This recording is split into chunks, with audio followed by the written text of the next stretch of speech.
अस्सलामु अलैकुम वरहमतुल्लाहि वबरकातुहू।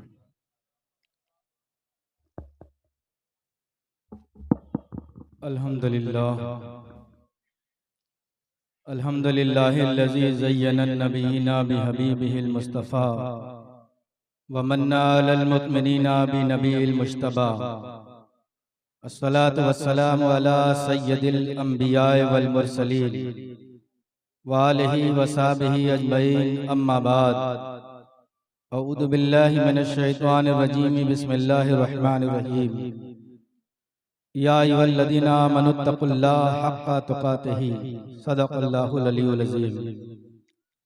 आइए हम और आप सबसे पहले अपने आका मौला ताजदार मदीना सैयदुल कुल ख़त्मुर रसूल हादिये इंसुजा सरवरे कौनो मकाम हुज़ूर अहमद मुश्तबा मोहम्मद मुस्तफ़ा अलैहि तहियतो वस्सना की बारगाह में अपनी गुलामी का सबूत देते हुए दरूद शरीफ की डालियां निछावर करे पर अल्लाहुम्मा इन्ना नसअलुका अन तुसल्ली अला सय्यिदना मौलाना मुहम्मदिन निब्रासिल अंबियाए व नय्यरिल औलियाए व ज़ब्रिकानिल अस्पियाए व नूरस सकलैन व दियाइल खाफिकीन।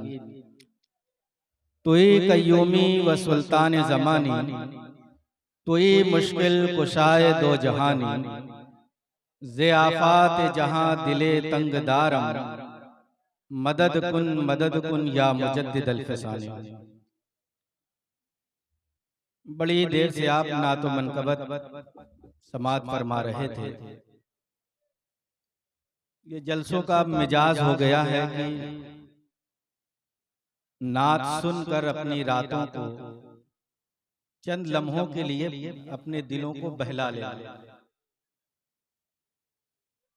और फिर हम यही समझते हैं कि हमारा काम जो है वो पूरा हो गया।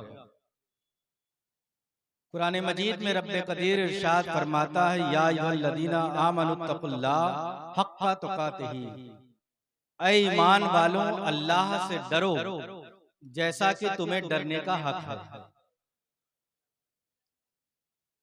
आज हकीकत यही है कि हम कहने को मुसलमान हैं मगर खौफ खुदा हमारे दिलों में नहीं है। हम अपने अपने दिलों को बहलाने के लिए जन्नत का पैगाम भी सुनाते हैं, मदीने की राह भी दिखाते हैं, और हम खुश होकर के सोचते हैं कि बस अब बेड़ा पार हो गया। अगर मुसलमान अल्लाह से डरता और नबी से सच्चा इश्क करता तो हम पर जालिम कौम मुसल्लत नहीं होती। आज हम आवाम के कमियों को क्या बताएं जब खवास में ही कमियां मौजूद हैं। अल हक मुर्रुन, सच कहो अगरचे कड़वा हो। इंसान अपने आप को समझ नहीं पा रहा। हमको नमाज पढ़ने की ताकीद वो कर रहा है जिसने इशा की नमाज ही नहीं पढ़ी। खानकाहों से ताल्लुक रखने का मतलब ये नहीं है कि हमने सिर्फ पीरी और मुरीदी कर ली। हम तुम्हारे दिलों का हाल भी जानते हैं कि तुम्हारी नौकरी रसूलुल्लाह के इश्क के लिए है या तुम्हारी नौकरी दुनिया की दौलत के लिए है। आज मुसलमानों अपने दिलों में झांको और खुद मुहासबा करो कि हम कितने सच्चे मुसलमान हैं। अगर हम अल्लाह से डरने वाले होते तो अजान की सदाएं बुलंद होने के बाद हम अपने कामों में मशगूल नहीं होते। हम अपने दोस्त और यारों के साथ बैठकर खेलियां नहीं कर रहे होते, बल्कि मस्जिदों में जाकर के रब की बारगाह में सजदा कर रहे होते। आज मुसलमानों जरा सुनो, मैं तुम्हें समझाने के लिए कहता हूं। आज हमारी कौम की जो हालत हो गई है, जो नारा लगवाया जाता है, नारा लगवाना कोई बुरी बात नहीं है, लेकिन कितना लगवाया जाए कि उस नारा लगाने वाला भी बेअमल है। सुनो मौला अली का नाम लेने वालों, सरकार मौला अली रज़ियल्लाहु ताला अन्हु के पास एक मर्तबा खाना आया जब आप मसनदे खिलाफत पर थे, अमीरुल मोमिनीन थे। आपने खाना नहीं खाया बल्कि एक खादिम को बुलाया और कहा जाओ ये पता करो जिस घर से खाना आया है उस घर का जो मालिक है वो नमाजी है कि नहीं। उसने आकर के बताया कि हुजूर वो नमाजी है। दूसरे को भेजा जाओ पता लगाओ कि उसका रिस्क हलाल है कि नहीं है। उसने आके बताया रिस्क हलाल है। कहा अब ये पता लगाओ जिसने खाना पकाया है वो नमाजी है कि नहीं है। उसने आके बताया हुजूर नमाजी है। कहा खाना जो मुझ तक लेकर के आया था वो नमाजी है कि नहीं। कहा हुजूर है। तब आपने खाना तनावुल फरमाया। अब अपनी जुबान पर अली अली का नारा लगाने वालों 5 वक्त की नमाज भी अदा की थी क्या। जिस जुबान से मौला अली का नाम ले रहे हो उसी जुबान पर तो तुम गुटखा और पान का इस्तेमाल करते हो और जानते हो पान में जितनी पीली सुर्तियां होती हैं डब्बे वाली और जितने गुटके हैं इनमें जब तक अल्कोहल का इस्तेमाल नहीं हो जाता ये चीजें तैयार नहीं होती हैं। लेकिन आज हमारी कौम तबाह बर्बाद हो गई। तुम्हारी मिसाल मैं समझाता हूं तुम्हारी मिसाल क्या है। आज जो तुम लोगों के बहलावे और फुसलावे के अंदर आ गए हो अपने आप को सोचते हो हमारी रात जो है कामयाब हो गई। तो सुनो एक बहुत ही अमीर शख्स था। उस के कुछ दिनों के बाद उस पर गरीबी आ गई और वो परेशान हाल हो गया। सालों गुजरता रहा वो सामान बेच बेच कर खाता। बच्चों ने साथ छोड़ दिया बीबी ने साथ छोड़ दिया। उसने कहा मैं क्या करूं घर का एक सामान बेचता हूं खा लेता हूं अब कोई मेरे करीब नहीं आता। आखिरी उसका एक गधा बच गया। उसने सोचा कि अब तो यही एक आखिरी चारा है इसे सुबह मैं बाजार में बेचूंगा फिर कुछ दिन खाना खाऊंगा फिर अल्लाह जो इंतजाम करेगा। सुबह को वो अपना गधा बेचने बाजार में गया मगर किसी ने उसका गधा नहीं खरीदा। शाम हो गई लौट कर वापस आ गया। अब रात को उसे खुराफात सूझा कि मैं कल झूठ बोलकर गधे को बेचूंगा और अच्छे दामों में बेचूंगा। बात समझ जाइएगा मैं इशारा कहां कर रहा हूं।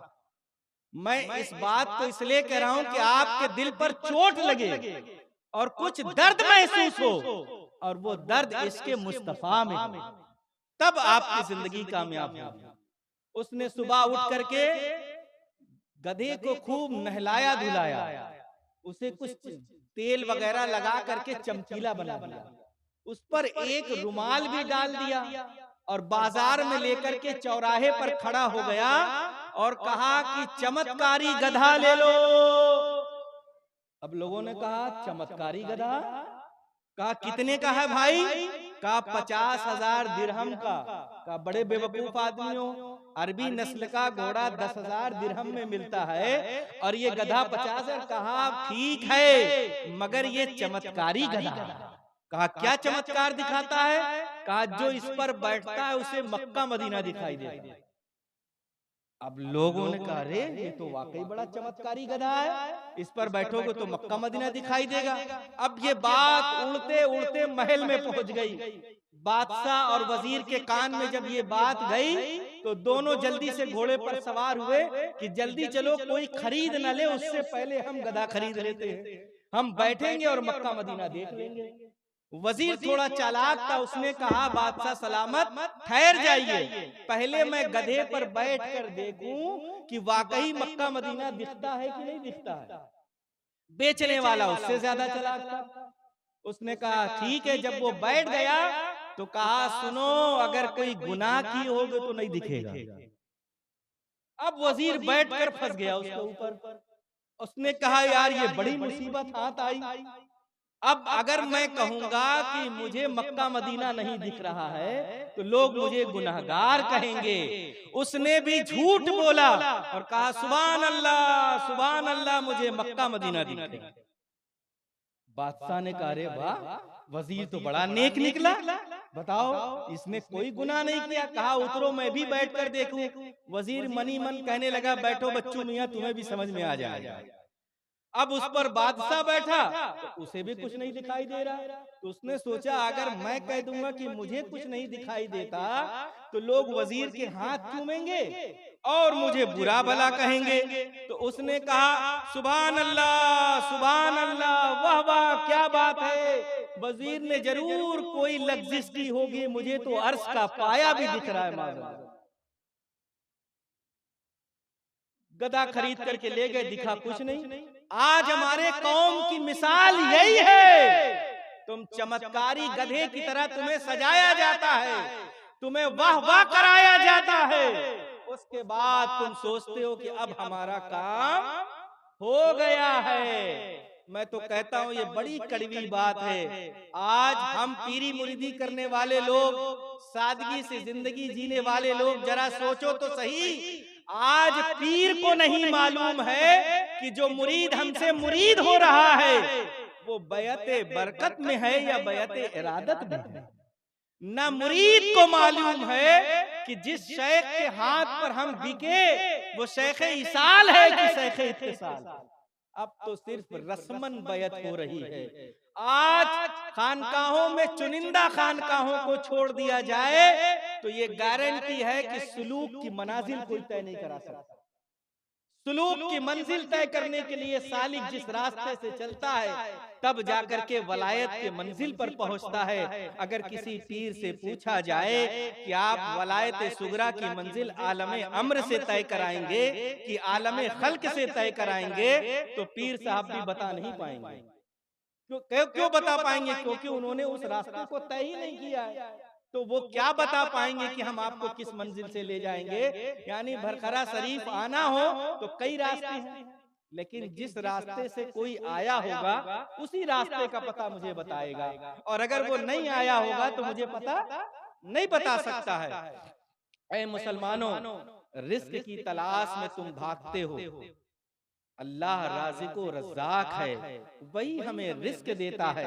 आओ तुम्हें हम फिर समझाते हैं कि अल्लाह की बारगाह में जाने का क्या फायदा है। जरा सोचो तो मुसलमानों तुम, कि एक बादशाह ने ऐलान किया कि मैं सुबह को महल का दरवाजा खोल दूंगा, जो शख्स जिस चीज पर हाथ रख देगा वो उसका हो जाएगा। सर्द रात थी, जब ये आग की तरह खबर पहुंची तो लोग महल के दरवाजे की तरफ भागे बगैर कंबल और शाल के। कोई, किसी ने कपड़ा पहना था, किसी ने नहीं पहना था, सिर्फ इसलिए भागे कि महल का दरवाजा खुलेगा तो मैं जा करके वहां पर से कुछ सामान ले लूंगा, हीरे जवाहरात मिलेंगे, अच्छे अच्छे सामान मिलेंगे। और जैसे ही सुबह का दरवाजा खुला, लोग महल के अंदर जाके एक एक चीज पर हाथ रखते वो उसका हो जाता। लेकिन एक नौजवान उस महल के अंदर दरबार की तरफ जाने लगा, और दरबार की तरफ पहुंचकर वो बादशाह के करीब जाने लगा। जब वजीर ने देखा कि ये बादशाह के करीब जा रहा है तो कहा, लोग तो हीरे जवाहरात पर हाथ रख रहे हैं, तुम इधर कहाँ आ रहे हो? कहा, ये लोग तो खत्म होने वाली चीज के ऊपर हाथ रख रहे हैं, मैं इस बादशाह पर हाथ रखता हूँ, क्योंकि ये सारी सल्तनत इस बादशाह की है। जब बादशाह ही मेरा हो जाएगा तो ये सल्तनत भी मेरी हो जाएगी। तो जब अपने रब को राजी कर लोगे, अल्लाह राजी हो जाएगा, तो फिर किसी को राजी करने की जरूरत हमें नहीं पड़ेगी। आप इससे अंदाजा, बेस कम कर दो यार, जरा इसका बेस कम करो। तो अल्लाह तबारक व तआला ने जो दीन हमें दीन मुस्तफा अता फरमाया, हम उस दीन पर कितने अमल करने वाले हैं। आज ये याद रखो मुसलमानों, तुम्हारे नस्लों के लिए अच्छा दिन नहीं आने वाला। तुमको एक नारा अगरचे दिया गया था किसी ने कि हम अच्छे दिन लाएंगे, तो तुम ये याद रख लो मुसलमानों, तुम्हारे अच्छे दिन नहीं आने वाले, ना तुम्हारे बच्चों के। जिन लोगों ने शाह नेमतुल्लाह शाह की पेशन गोइयां पढ़ी हैं वो खूब जानता है कि अब दिन हमें मुसीबत से मुसीबत ज्यादा आने वाली, इससे कम मुसीबत नहीं आने वाली, बल्कि ज्यादा मुसीबतें आएंगी। आज मुसलमानों, क्या तुमने देखा कि हमने अपने बच्चों को दीनी तालीम नहीं दिया? तो आज हमारे घरों की लड़कियों ने क्या किया जानते हो? 2021 से लेकर 2023 चल रहा है, इसमें 9 लाख मुस्लिम लड़कियों ने गैर मुस्लिमों से शादी कर ली। इस हिंदुस्तान की बात हो रही है जिसमें 9 लाख मुस्लिम लड़कियां गैर मुस्लिमों के साथ चली गईं और उसमें अकेले हैदराबाद से 1.5 लाख लड़कियां गईं। इससे अंदाजा लगा लो, बीए और एमए कराने वालों, उन्हें तुम अच्छी तालीम के नाम पर बेहया और बेशर्म बनाया।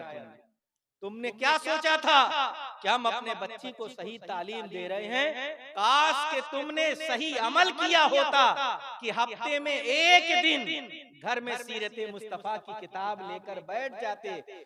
बाप होता तो बाप, बाप न होता तो भाई, और बैठ करके अपने बच्चों को सीरत मुस्तफा का दर्स दे रहा होता। अपनी बहनों के लिए तुमने जन्नती जेवर खरीदा होता, अपने शहजादों के लिए करीने जिंदगी खरीद कर लाए होते, तो आज हमारी कौम इतनी बदहाली की शिकार नहीं थी। आज हम कुछ समझ नहीं पा रहे। आओ हम तुम्हें समझाते हैं कि आज हमारी तकरीरें तुम्हारे दिलों तक क्यों नहीं पहुंच रही। आज हमारी नात ख्वानी सिर्फ चंद लम्हों की लज्जत बन करके रह गई है, ये दिलों में पेवस्त क्यों नहीं होती? हम समझाने के लिए आपको पीछे लेकर के चलते हैं। सरकार फारूक आजम रज़ियल्लाहु ताला अन्हु का दौर है, आपका दौरे खिलाफत है। एक अरबी शहजादे को एक अरबी शहजादी पसंद आ गई थी। वो व्हाट्सएप चलाने वाला लड़का नहीं था, वो उसे खत देने वाला नहीं था, उसके पीछे भागने वाला नहीं था, बल्कि उसे अरबी शहजादी सिर्फ पसंद आ गई थी। तो उसने अपना निकाह का पैगाम भिजवा दिया। तो जब निकाह का पैगाम उस अरबी शहजादी के पास पहुंचा, तो उस अरबी शहजादी ने कहा कि मुझे निकाह का पैगाम मंजूर है, मगर एक शर्त के साथ। तो निकाह का पैगाम जो ले गया, तो उसने कहा कौन सी शर्त है? कहा शर्त ये है कि जा करके अपने मालिक से कह दो कि पहले 40 रोज बजमात फारूक आजम के पीछे नमाज पढ़ ले, तो मैं उससे निकाह कर लूंगी। अब उसने आकर के जब बताया तो अरबी शहजादा मुस्कुराने लगा कि शर्त भी रखी तो इतनी आसान सी जो मैं पूरा कर सकता हूँ। बस वो उस रात खुशी के मारे सो न पाया। सुबह उठता है, ताजा गुस्ल करता है और बेहतरीन लिबास पहनता है, इत्र से मुअत्तर हो जाता है। फजर की आजान सुनने के बाद मस्जिद नबवी चला जाता है और जा करके नमाज फारूक आजम के पीछे पहली जमात के साथ पढ़ ली है। अब दिन गुजरने लगा है, हत्ता कि 40 रोज गुजर गया, 45 रोज गुजर गया, 50 रोज हो गए, लेकिन अब उसे निकाह का ख्याल नहीं। तो उस मलिका जो शहजादी थी, उसने अपनी खादिमा को भेजा कि जाओ उस अरबी शहजादे से कहो कि तुमने मेरी शर्त पूरी कर दी है, अब निकाह की तारीख मुकर्रर कर दो, मैं निकाह के लिए तैयार हूँ। जब खादिमा ने आकर के उस अरबी शहजादे से कहा, तो अरबी शहजादे ने सुन करके मुस्कुराया और कहा बात तो सच है कि मैंने शर्त पूरी कर दी है, लेकिन जाओ जाके अपने मलिका से कह देना कि जब मैंने निकाह का पैगाम भिजवाया था तो ये दिल तेरी तरफ झुका जाता था। जब से फारूक आजम के पीछे नमाज पढ़ ली है, ये दिल अपने खुदा की तरफ झुका जाता है। इससे अंदाज लगाओ, आज मस्जिदों में इमाम जो हमारे इमाम और सरदार हैं, जो नमाज पढ़ा रहे हैं, उनके सीनों में रूहानियत नहीं है। अगर रूहानियत से सीना लबरेज होता तो मुक्तदी खींचे हुए चले जाते, और मुक्तदी बढ़ते। हमने अपना किरदार इतना खराब कर लिया है कि हम सिर्फ पैसे के लिए तकरीर करना जानते हैं, हम पैसे के लिए नात पढ़ना जानते हैं, हम पैसे के लिए सफर करना जानते हैं। दीन मुस्तफा के लिए मैं एक कड़वी बात कहता हूँ कि जो लोग अकाउंटों में पैसा डलवा करके जलसों में आते हैं, उन्हें एक बार मुंह मांगी रकम दे दो और दूसरी बार बुलाकर सिर्फ किराया थमा दो, तीसरी बार आपका फोन नहीं उठेगा, किसी कीमत पर आपका फोन नहीं उठने वाला। ये एक आज का कड़वा सच है। हम समझ नहीं पा रहे हैं, हम अपनी जिंदगी को तबाह व बर्बाद कर रहे हैं। ए मुसलमानों, इस दौर में अपने बच्चियों को अगर आप कॉलेज भेजते हैं तो आपको महीने में एक बार कॉलेज जाना पड़ेगा। वहां जाकर के पूछना पड़ेगा मास्टर से मिलना पड़ेगा, क्लास टीचर से मिलना पड़ेगा कि मेरी बहन रोज कॉलेज जाती है कि नहीं, उसका अटेंडेंस 75% है कि नहीं। ऐसा तो नहीं कॉलेज के नाम पर घर से निकलती है और कहीं और चली जाती है, बाद में पता चले कि अब वो किसी गैर मुस्लिम के साथ चली गई है। अरे अवाम तो अवाम, झारखंड में 3-4 महीने पहले एक मौलवी साहब ने मोहब्बत में आकर अपनी बीबी का दाखिला बीए में करा दिया था, और जब उसका एग्जाम का टाइम आया, मौलवी साहब पहुंचा न सके तो अपने पड़ोसी को हुक्म दे दिया कि इसे ले जाकर के एग्जाम दिलवा दो। एग्जाम दिलवाते दिलवाते हाल ये हुआ कि मौलवी साहब की बीबी वो गैर मुस्लिम के साथ चल कर। तो ये हमारी ऐसी मोहब्बत किस काम की कि हमने अपनी बीबी के बाद में आकर के उसे कॉलेज तो पहुंचा दिया, लेकिन तहकीक नहीं कर पाए, उस पर नजर नहीं रख पाए। मैं मना नहीं करता कि अपनी बहनों को मोबाइल मत दो, लेकिन गूगल पर एक आईडी बनाओ, जिस आईडी से अपनी मोबाइल चलाते हो उसी आईडी से अपनी बहन के मोबाइल को लैस करके दो, ताकि वो कहीं फोटो अगर डाले तो तुम्हारे गूगल में वो सेव हो जाए, ताकि तुम्हें पता चल जाए कि कितनी फोटो दिन भर में आती है, कितनी फोटो दिन भर में जाती है, और क्रोम में जा करके तुम उसकी हिस्ट्री तलाश करो, ताकि ये तुम्हें पता चल जाए कि ये कौन सी वेबसाइट देखती है, कौन सी वेबसाइट नहीं देखती है। इसका भी अंदाजा तुम्हें लग जाएगा।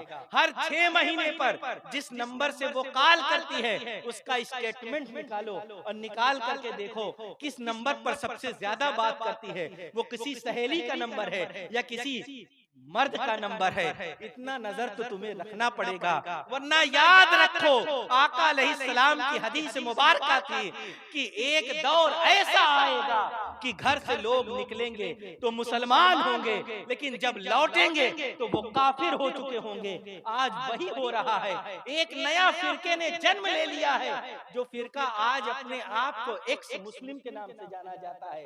वो कहता है मैं मुसलमान था, मुझे इस्लाम पसंद नहीं आया, मैंने दूसरा मजहब अख्तियार कर लिया है। यूट्यूब पर आजकल खूब चैनल आ रहे हैं, उस पर लोग गुमराह हो रहे हैं। एक मिर्जा कादियानी नाम का एक और शख्स आया है, मिर्जा इंजीनियर, जो आज यूट्यूब के जरिए हमारे नौजवानों को तबाह बर्बाद कर रहा है। ये उलमा कहां कहां पर नजर रखेंगे, हम तुम पर भी नजर रखें, हम सोशल मीडिया पर भी नजर रखें, हम अपनी औलादों पर भी नजर रखें, लेकिन बात तो यही है कि याद रखो मुसलमानों कि जिस तरह का तुम काम आज करोगे, यानी जो बीज बोगे फल वही तुम काटोगे। ऐसा नहीं हो सकता है कि कोई चावल का बीज लगा करके गेहूं काट करके दिखा दे, कोई सेब का दरख्त लगा करके जो है उसमें संतरा तलाश करे, ऐसा हो ही नहीं सकता है। कमा तदीन तुदान, तुम जैसा करोगे तुम्हारे साथ वैसा ही होगा। हमारी जमात के अंदर भी खराबियां आ गई हैं, इसमें कोई शक व शुबा नहीं है। हम भी नमाजों को तर्क करने वाले हो गए हैं, हम नमाजें नहीं पढ़ना चाहते हैं। हम अच्छी नात पढ़ना तो सीख गए, लेकिन नमाज को हमने तर्क कर दिया। हम अच्छी तकरीर तो करना सीख गए, लेकिन नमाज को हमने तर्क कर दिया। हम बेहतरीन लिबास पहन करके आते हैं स्टेजों पर, ताकि लिबास से पहचाना जाए। तो एक हदीस हमने पढ़ी थी जिसमें आका इरशाद फरमाते हैं, कुर्ब क़यामत के निशानियों में से एक निशानी ये भी होगी कि उलमा की पहचान इल्म से नहीं बल्कि अच्छे लिबास से हुआ करेगी।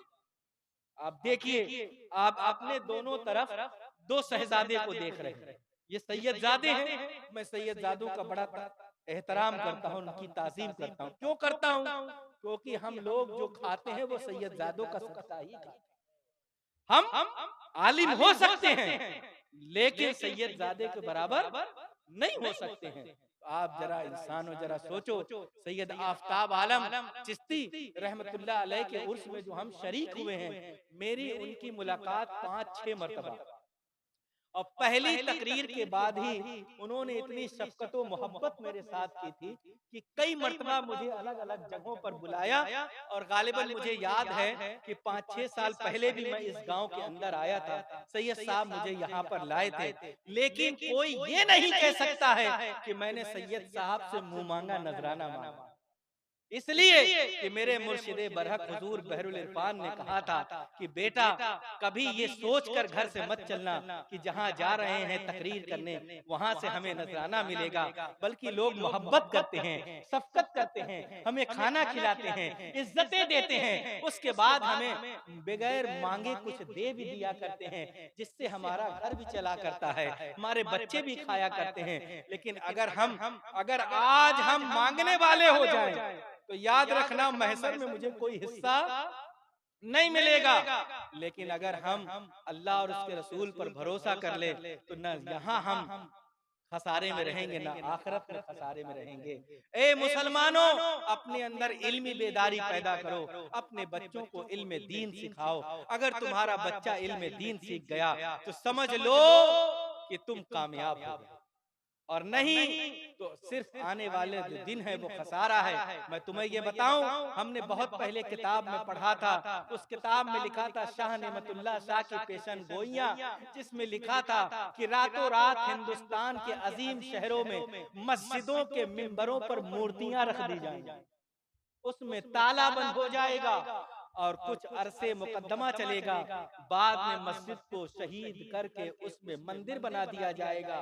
जब मैंने वो किताब पढ़ी थी मेरी उम्र ज्यादा नहीं थी, 18-20 साल की उम्र थी और कॉलेज में पढ़ने वाला शख्स था। मैंने पहले कॉलेज की तालीम हासिल की है और जब 2 बच्चे पैदा हो गए उसके बाद मुर्शिद के गुलामी में गया और मदरसे से तालीम हासिल की, तब आज आपके सामने कुछ बोलने के लायक बना हूँ। तो मैंने अपनी बुरी जिंदगी भी देखी है और मुर्शिद के साथ गुजारे हुए पल भी देखे हैं। आज जो ये जिंदगी बदली हुई नजर आ रही है, ये मुर्शिद का एहसान और करम है, जिन्हें दुनिया हुजूर बहरुल इरफान कहती है। कन्नौज की सरजमीन पर मुफ्ती आफाक अहमद मुजद्दिदी, जिनका बड़ा अल जामिअतुल अहमदिया सुन्निया इदारा है, जहां आज हजारों लोग इल्म पा करके जो है सैराब हो रहे हैं, उन्होंने मुझे सिर्फ 3 साल की कलील मुद्दत में पढ़ाया, सिर्फ 3 साल की कलील मुद्दत में, और जो कुछ पढ़ाया है वो दीन भी पढ़ाया और तसव्वुफ की वो राह भी दिखाई, वो रोशनी भी दिखाई कि वलायत सुगरा की मनाजिल कैसे तय होगी, वलायत कुबरा की मंजिल का क्या राज है, वलायत उलिया किसे कहते हैं, किस मंजिल पर पहुंचने के बाद तजल्लियात कैसी होती है, ये सारी चीज उनके पास रहने के बाद सीखा हूँ। इसलिए आज जल्दी दिल किसी को एक्सेप्ट नहीं कर पाता है। इसलिए मैं सोचता हूँ कि बताओ ये हमें नसीहतें कर रहा है, उसके दिल का हाल तो ये है। मैं तुम्हें समझाने के लिए एक बात बताता हूँ। खालिद कुर्दी रहमतुल्लाह अलैह अरब के एक बहुत बड़े मशाइख गुजरे हैं, जो शाह गुलाम अली मुहद्दिस देहलवी के खलीफा थे। शाह गुलाम अली मुहद्दिस देहलवी के खलीफा थे। उनका एक मुरीद था, एक शेखुल हदीस के यहाँ हदीस का दर्स लेता था। शेखुल हदीस साहब को जब ये पता चला कि ये मेरा शागिर्द फला से जाकर के मुरीद हो गया है, तो मारे बुग़्ज़ और हसद में जल करके उसे बुरा भला कहना शुरू कर दिया। तू कहाँ मुरीद हो गया है, तू कहाँ फंस गया है, तुझे क्या जरूरत थी। लेकिन मुरीद था, अपने उस्ताद की ताज़ीम करता था, सब्र कर गया, हत्ता कि अक्सर उसे बुरा भला कहते, वो बर्दाश्त करता रहा। लेकिन एक दिन पीर की शान में उन्होंने जब नाजेबा कलिमात कह दिए, अब मुरीद से बर्दाश्त न हुआ। मुरीद ने घबरा करके जो है कुछ चंद सवाल करना चाहा, फिर सब्र करता है और सब्र करके कहता है, हुजूर मैं एक सवाल करना चाहता हूँ, क्या मैं ऐसे शख्स की ताजीम करूँ जो दिन में मसनद पर बैठकर काल अल्लाह काल रसूल पढ़ाता हो और रात के तारीखियों में जिना करता हो, क्या मैं उसकी ताजीम करूँ।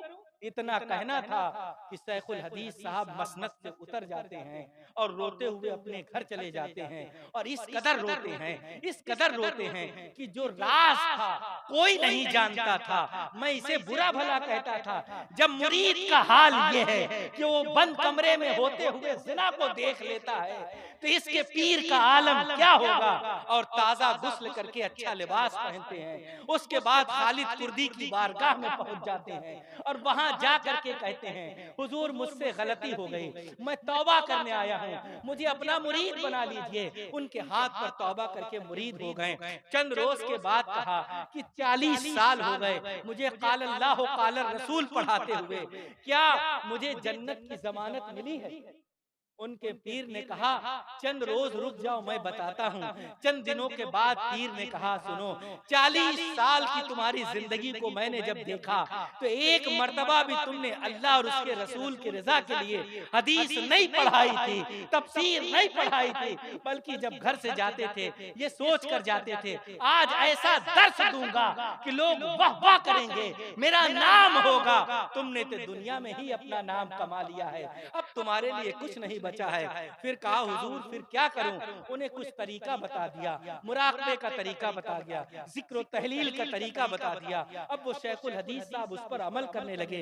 चंद सालों के बाद कहा हुजूर क्या अब जिंदगी कामयाब हो गई है? तो कहा हाँ हाँ, अब घबरा नहीं, अल्लाह उसके रसूल ने तुम्हारे गुनाहों को माफ कर दिया है और अब तू जन्नत में जाने के लायक हो गया है।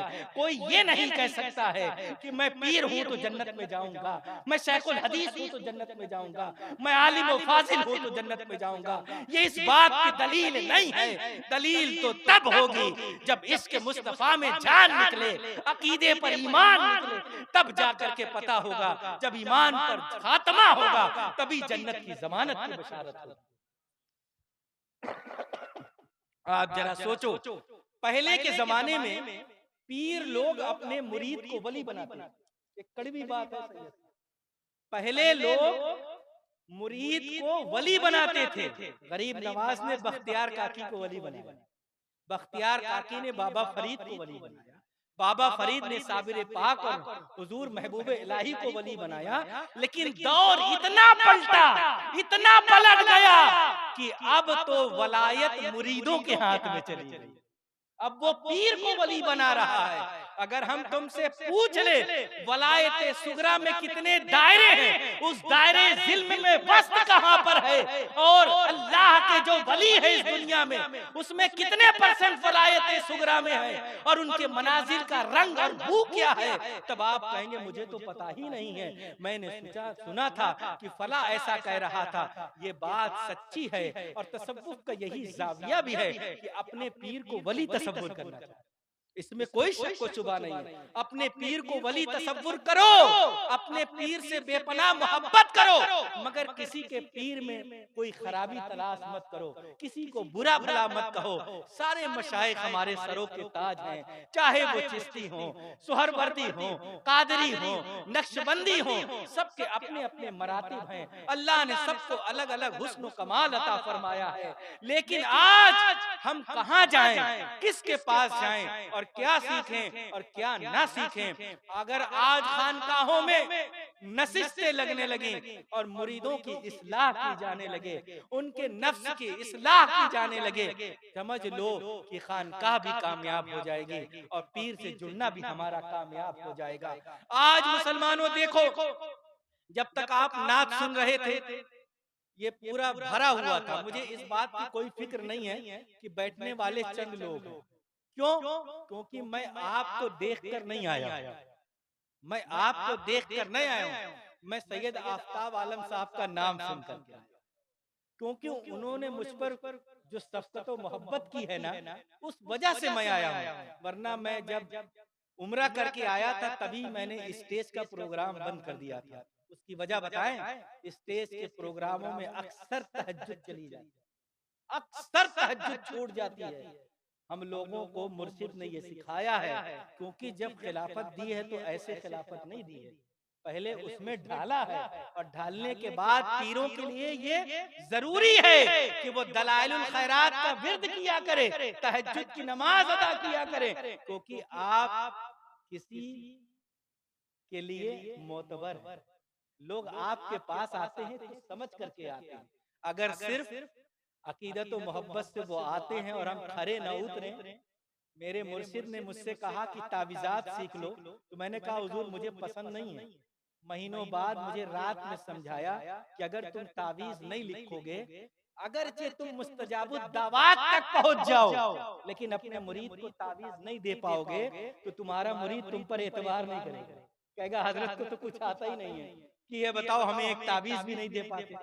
तो ये आज हालात ऐसे बन गए हैं कि हम मुरीद हुए बैत बरकत में, हम सिर्फ इसलिए अपने पीर के पास जाते हैं कि हुजूर दुआ फरमा देंगे मकान हो जाएगा, हुजूर दुआ फरमा देंगे गाड़ियां हो जाएंगी, हुजूर दुआ फरमा देंगे हमारे पास जो है नौकरी हो जाएगी। हमने कहा बिल्कुल, हुजूर दुआ फरमाएंगे तो नौकरी भी चाहिए, हुजूर दुआ फरमाएंगे मकान भी चाहिए, हुजूर दुआ फरमाएंगे गाड़ियां भी चाहिए। लेकिन मैं ये कहता हूँ कि क्या कभी रज़ाए इलाही के लिए भी गए थे कि मुझे आप नमाज का तरीका बता दीजिए, मुझे आप रुकू और सजदे की तस्बीह बता दीजिए। अक्सर व बेशतर नहीं, 99% की मैं बात करता हूँ। मस्जिद में जुमा को जब मुसलमान आता है उनमें 99% का गुस्ल सही नहीं होता। ये कड़वा सच है। और क्यों? क्योंकि अगर मस्जिदों का खतीब गुस्ल वाजिब पर आ जाए बताने पर, और एक हफ्ते में नहीं कई कई हफ्ते बताए, उसे वजू का तरीका सिखाए, उसे नमाज का तरीका बताए। मैं आज तुम्हें एक बात बताता हूँ, अगर हम किसी से पूछे कि 5 फर्ज नमाजें हैं 24 घंटे में, लेकिन 5 और नफिल नमाजें हैं जो सूफिया इकराम पढ़ा करते थे 10, तो मैं ये गारंटी से कहता हूँ कि 9 का पता लोग बता देंगे, 10वें का नहीं बता सकते। ये मैं इस राह से गुजरा हूं, आपको मैं जुड़वाता हूं। फजर 1, इशराक 2, 4, 3, जोहर 4, असर 5, मगरिब 6, अव्वाबीन 7, इशा 8, तहज्जुद 9, एक नमाज अभी छूट रही है। और ये हमने सूफिया की तालीम हासिल नहीं की, अच्छी किताबों का मुताला नहीं किया। उस नमाज को कहते हैं फी ज़वाल। 4 रकात नमाज है फी ज़वाल की। हुजूर मुजद्दिद अल-फिसानी रज़ियल्लाहु तआला नकल फरमाते हैं, जिस तरह रात की नमाजों में तहज्जुद बहुत मोतबर है, उसी तरह दिन की नमाजों में फी ज़वाल है, जो जोहर की सुन्नत से पहले पढ़ी जाती है। 4 रकत फी ज़वाल। शायद इस पूरे गांव में कोई एक आदमी पढ़ता हो, शायद का लफ्ज है। और एक बात बता दूं, आज हमारे रुकू और सजदे जो कामयाब नहीं है, उसकी वजह है कि नमाज पढ़ाने वाला खुद अमल नहीं कर रहा। हम लोग कभी कभी घबराते हैं कि अत्तहियात में बैठते हैं, दरूद शरीफ पर पहुंचते हैं, तब तक सलाम फेर दिया जाता है। तो हम लोग सोचते हैं या अल्लाह कितनी तेज मौलाना साहब ने पढ़ दिया। आपको एक बात बताएं, 2 सजदों के दरमियान एक तस्बीह पढ़ी जाती है। जो हम नमाज में 2 सजदे करते हैं एक रकात में, उसमें एक तस्बीह पढ़ी जाती है। जो अमल करने वाले लोग हैं वो करते हैं, लेकिन जिन्हें अब आप सोचेंगे यहाँ तो सुभान रब्बियल आला से काम चल रहा था, अब ये एक नई बात और आ गई, अल्लाहुम्मा ग़फ़िरली वरहमनी वहदिनी वरज़ुक़नी। ये 4 तस्बीह को एक साथ पढ़ी जाती है, फिर दूसरा सजदा किया जाता है। क्या हम ऐसा कभी करते हैं? और जिस दिन ऐसा करोगे तुम्हारा जलसा कामयाब होगा। जब तुम रुकू से उठो, समी अल्लाहु लिमन हमीदा कहो तो रब्बना वलकल हम्द भी कहो, तुम्हारा खड़ा होना भी कामयाब है। लेकिन आज इतनी जल्दी है कि पूछो मत, अगर तकरीर में 10 मिनट देर हो जाए, अरे यार मौलाना साहब को तो कोई काम है नहीं, ये तो बस बोले जा रहे हैं, और नमाज पढ़ाएं 2 रकत जुमा की, हम अपने घर चले जाएं। ए मुसलमानों, आज धावा शरीफ के 2 शहजादे यहाँ बैठे हैं, तो धावा शरीफ क्यों जाना जाता है? क्योंकि उन्होंने इसके मुस्तफा में जिंदगी जी है, इताअत मुस्तफा की जिंदगी की है, और नमाजों को वक्त पर अदा किया है, तस्बीह तहलील की है, जिक्र इलाही किया है, तब आज धावा शरीफ का फैजान। अगर ये न किया जाए तो फैजान मिलेगा। पीर भी 3 किस्म के होते हैं, पीर भी 3 किस्म के होते हैं। एक पीर वो जो ना ऊपर से फैजान ले पाता है, ना नीचे फैजान दे पाता है। एक पीर वो होता है जो ऊपर से फैजान लेना तो जानता है, मगर नीचे फैजान दे नहीं पाता। एक पीर कामिल होता है जो ऊपर फैजान लेना भी जानता है और नीचे फैजान देना भी जानता है। आज हम किसी पीर से कहें कि हम तवज्जो डलवाने के लिए आपके पास आए हैं, पीर साहब कहेंगे कौन सा तवज्जो? पीर साहब कहेंगे कौन सा तवज्जो? तवज्जो इनकासी, तवज्जो इल्काई, तवज्जो इत्तिहादी, ये सब खानकाहों में तालीम दी जाती थी, दिलों को बदला जाता था।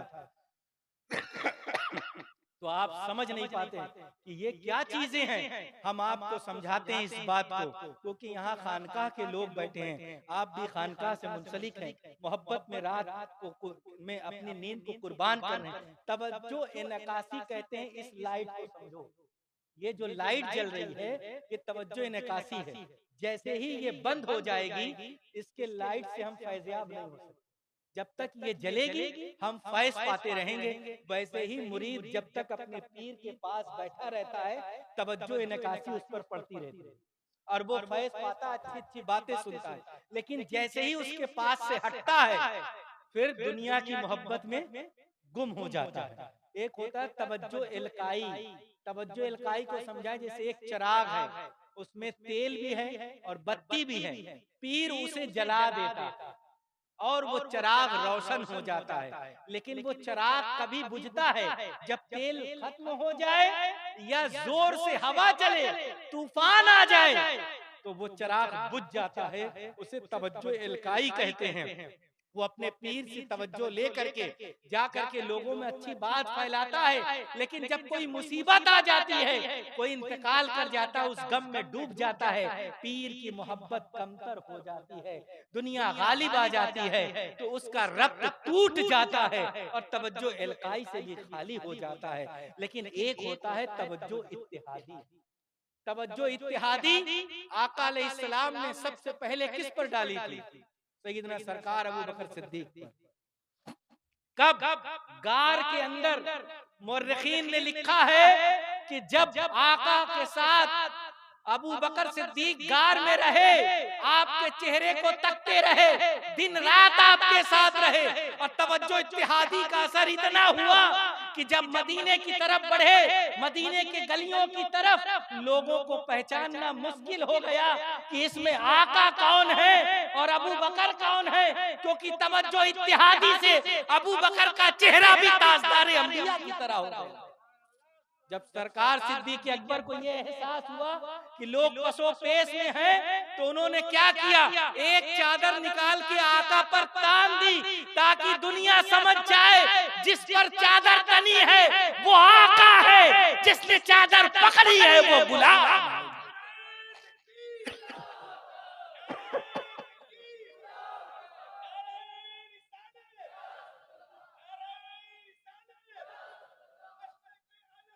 जिंदाबाद,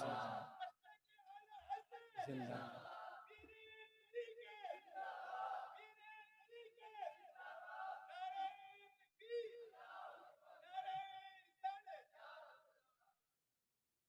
ये तवज्जो इत्तिहादी आज के दौर में तो ये तवज्जो नहीं मिल सकती, पॉसिबल नहीं, बिल्कुल पॉसिबल नहीं।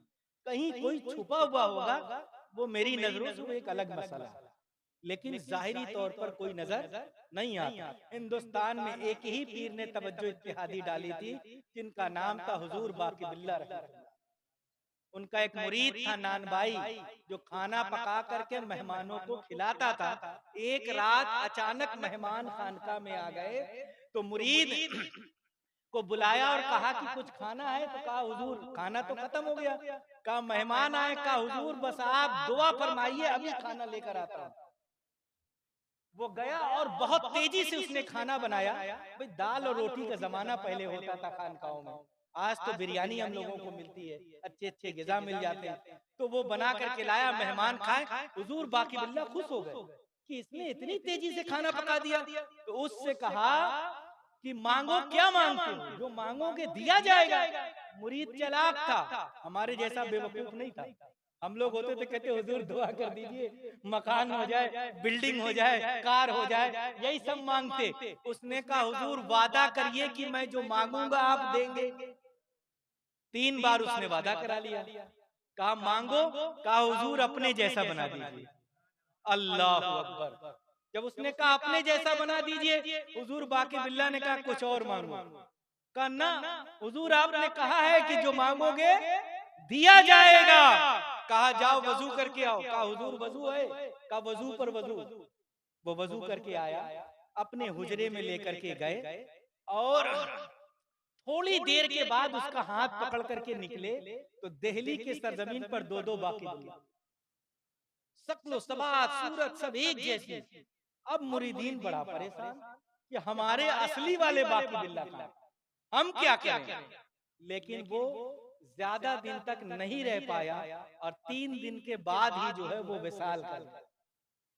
अब सोचो कि हम लोग तो वलियों के कदमों का धूल पा जाए तो वही हमारी मेराज है, वही हमारी।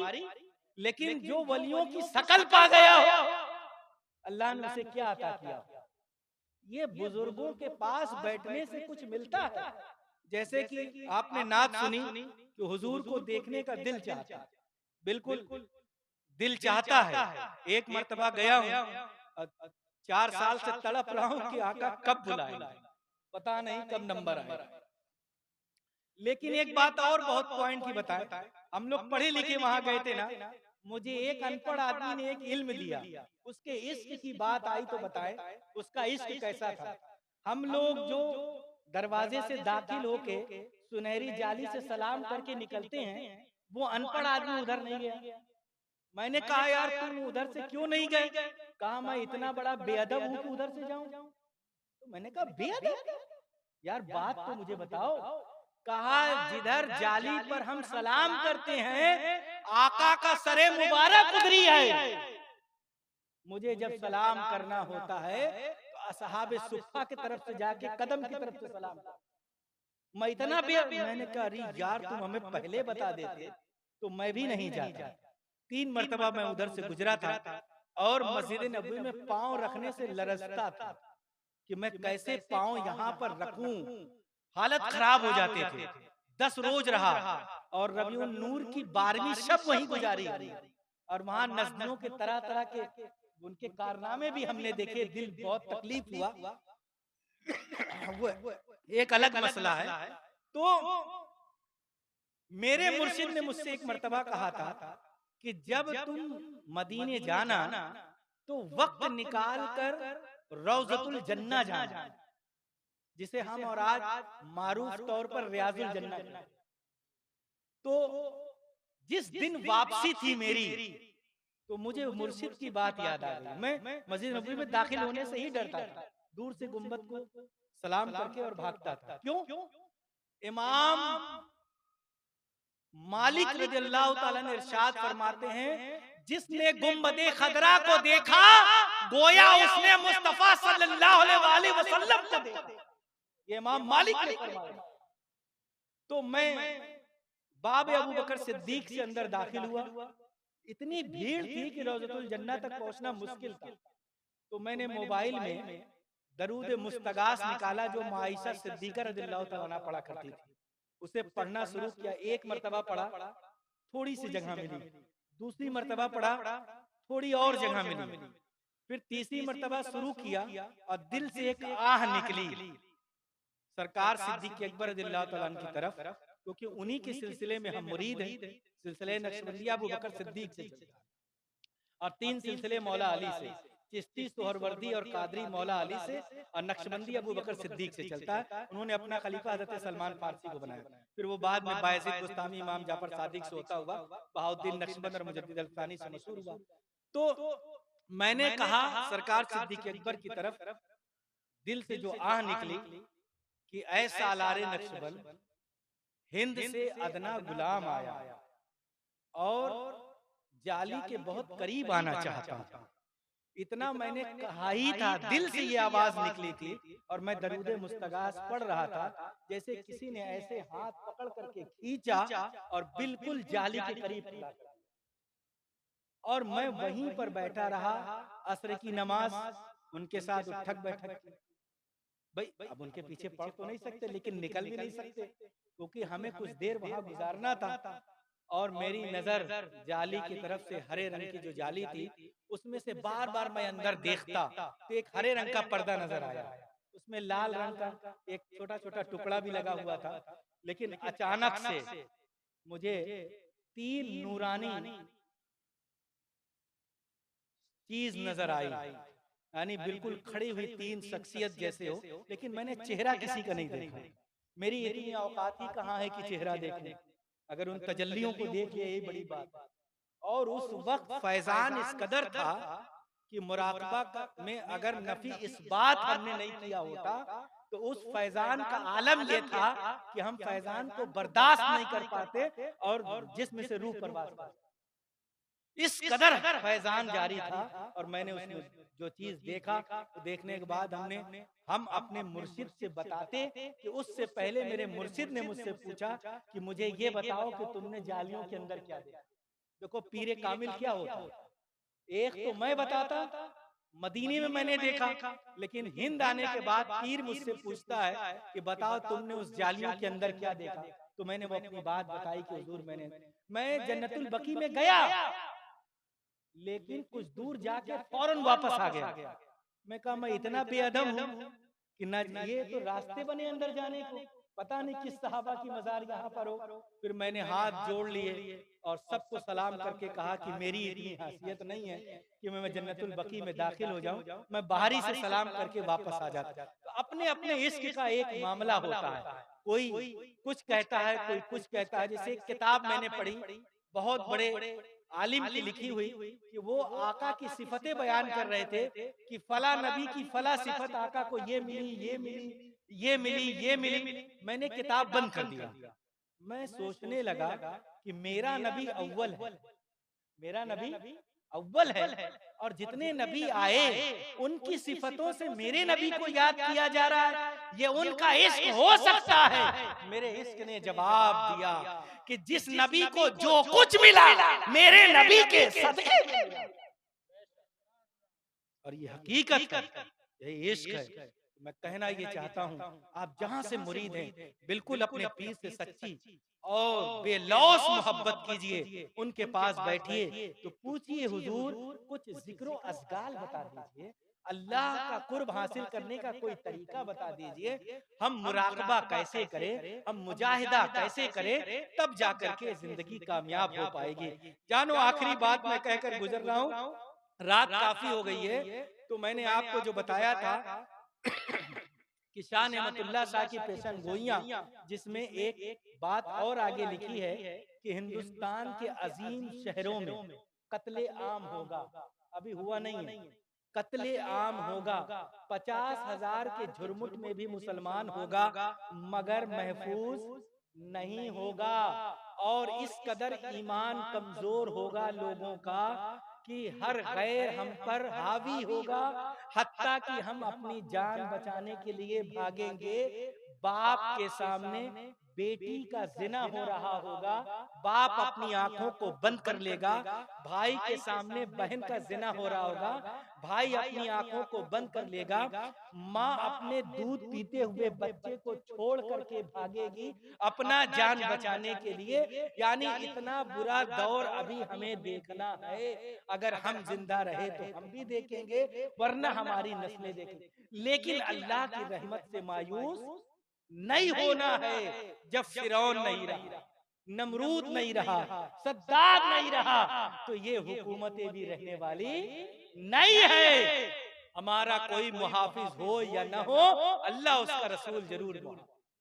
इसलिए अपने अंदर इल्मी बेदारी पैदा करो, दीन सीखो, दीन पर अमल करो। अल्लाह तबारक व तआला हमें आपको सच्चा और पक्का इल्म अता फरमाए, सुनने सुनाने से ज्यादा अमल करने की तौफीक और रफीक अता फरमाए। अस्तगफिरुल्लाह व अतूबु इलल्लाह मिन जमी मा करिहल्लाहु सुब्हानहु क़ौलन व फ़िअला व ख़ातिरम व सामिअम व नाज़िरा वला हौला वला कुव्वता इल्ला बिल्लाह।